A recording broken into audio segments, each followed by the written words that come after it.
Hey everybody, Wyduck here again, this time with a set of replays from the WCS Season 2 Europe Group B edition. And this is Game 2 of a Best of 3 series. And this time on Neoplanet S, spawning in the top right as the Red Zerg, representing Team Evil Geniuses, and soon to be retired, we've got Stephano.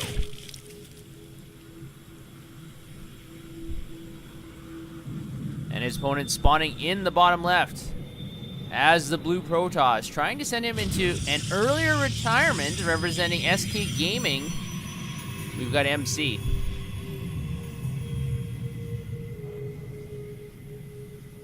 Now MC did lose the first game, so Stephano is up 1-0. MC might have to change his tactics up quite a bit to readjust to what Stephano is doing. Stephano is very good on his feet.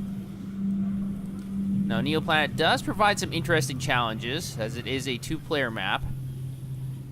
And there are some different routes that you can take. We see the probe from MC actually being very early in his scouting. It's going to be taking the southern route up into Stephano's base. Stephano looks like he's saving up minerals for possibly a hatchery first. The other route you can take is around the north, and it's a big circle. So, in my opinion, this map kind of is a disadvantage for Zerg players, simply because if you want to get that creep spread, you kind of have to split. So once you get your natural down and you start putting down creep tumors, you'll have to send your creep tumors both ways, through this path in the north and this path to the south. And then not only that, but if you go north or south, there's also a lot of other areas where your creep tumors generally don't have access to. So you might be stuck actually putting down 3 or 4 different creep tumors. Now, Stephano has been able to put down his hatchery at the natural, basically with little or no resistance. That probe was out of place. I think MC tried to put his probe there, but it was distracted just for a moment, and the probe moved out of the way, and now Stephano is going to get that hatchery up. The spawning pool is already up for Stephano, but he's not building any Zerglings, and he also doesn't have any extractors out. So it doesn't look like we're going to have Zergling speed out for quite a while. MC is going to counter with a Nexus of his own, as he was able to see the timing of Stephano's spawning pool and that hatchery. We do have the first set of Zerglings popping out of Stephano's eggs now. Now, Stephano can do quite a few things with them. He can run them across the map. This wasn't a forge opening, so he can get the Zerglings into the base, it looks like, as there isn't really a wall off here at that ramp. And it looks like Stephano is going to be opting to do that. Now, this probe that's left behind by MC might be able to put down a proxy pylon. Now, on this map, you could put a pylon here, and you can warp in units, and it's relatively close to your opponent's base. That's a pretty good location. And it looks like Stephano's Zerglings have reached MC's main base. And it looks like there are going to be more zealots on the way. This is interesting. Generally, you kind of want to build one zealot and then stop there. Now, the Zerglings are going to get chopped up by that lone zealot. But that second zealot is already out already. Are we going to see some stalkers now?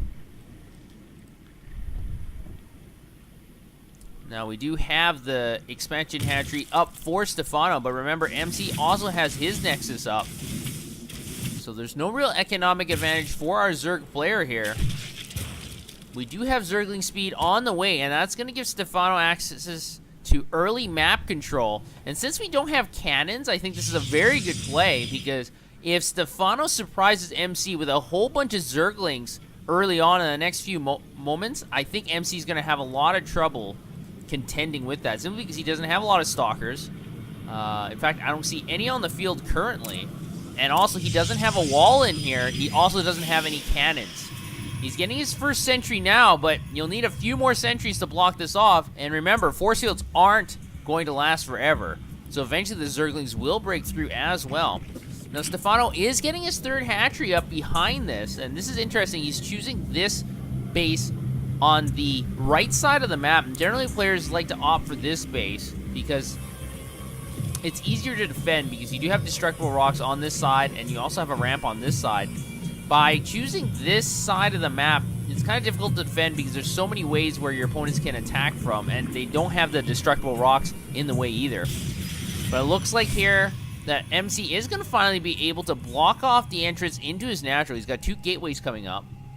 And this is going to stop that Zergling timing I was talking about. We have quite a few Zerglings here. I don't think they're going to be able to do too much, even with Zergling speed. We have 11 here, but without any ranged attackers in that army composition, I don't think Stephano's going to be able to do too much here. So good play by MC, blocking that off just in time. We also do have a Stargate in the back of the base, but Stephano is able to spot it with that very slow, very lonely Overlord. And once that Void Ray pops out, I don't think that Overlord is going to do very well. And I still find it extremely odd that we don't have any Stalkers coming out for MC. It looks like he's almost committed to not building Stalkers. The Stalkers can provide, obviously, additional range and firepower against Zerglings and can also target down Overlords. I can't remember the last time I've seen a Protoss player not build Stalkers 8 minutes into the game. Now, we do have Spore Crawlers going down at the 3rd base for Stephano. He did spot that Void Ray, so very good.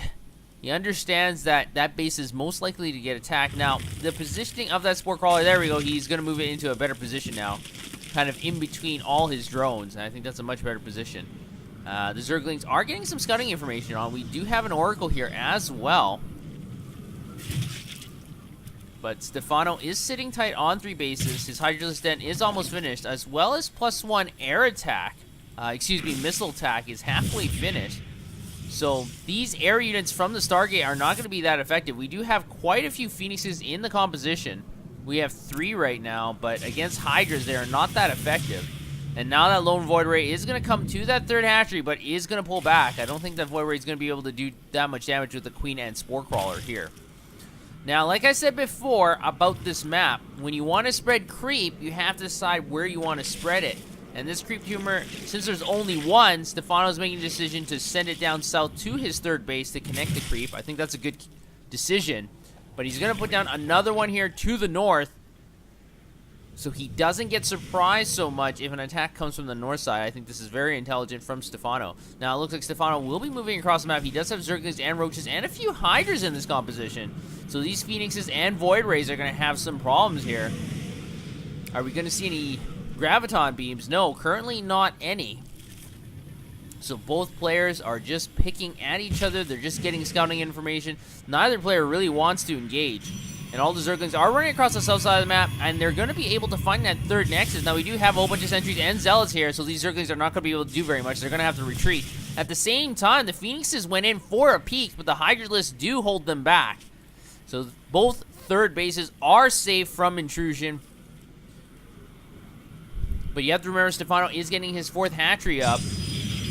And once that finishes, he's going to have that economic advantage still in effect, even though MC is getting his 3rd. The Phoenixes are flying around trying to do some harassment, but not very successful here. And I find it very interesting. We do have a Spire on the way. Very good location for it, in between the main and the natural. And it looks like Stephano is going to be moving across the map. We do have an Observer finally. But the Phoenixes have taken some damage, and now it looks like we're going to have a confrontation at this 3rd base, possibly.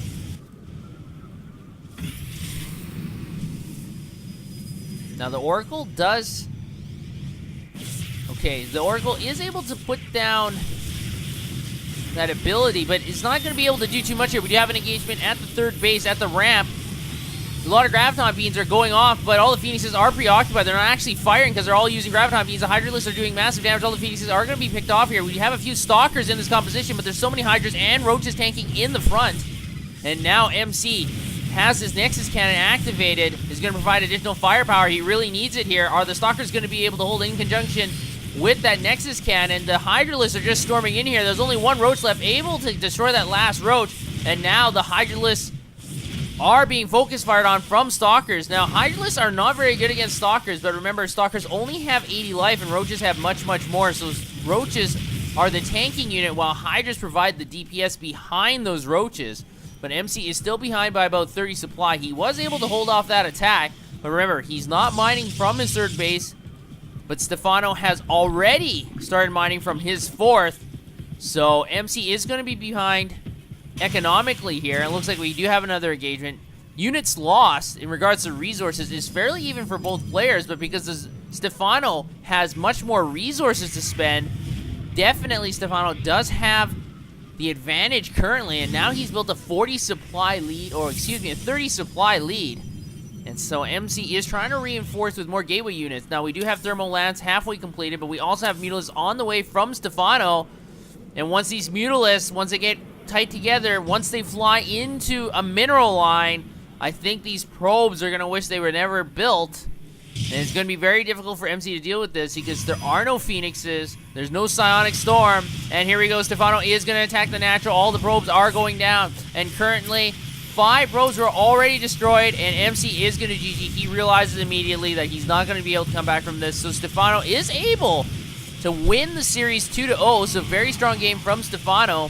He might want to retire, but he's not going to retire as of yet. So that was a good game. The Mutalisks are still going to town on the inactive player, but we'll have to see what Stephano can do later on in the tournament. But good game by both players, and I hope to see you guys next time.